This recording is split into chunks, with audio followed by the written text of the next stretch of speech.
El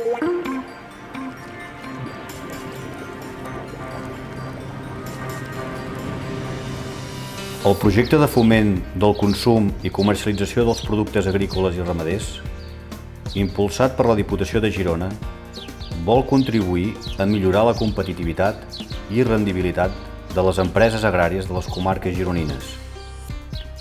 La voluntat dels promotors i col·laboradors d'aquest projecte, entre els quals trobem a joves agricultors i ramaders de Catalunya, és fomentar la incorporació de joves al camp, incrementar l'intercanvi, promoció i comercialització d'uns aliments sostenibles i de gran qualitat, mantenint sempre la riquesa varietal i augmentant el valor afegit d'aquestes produccions.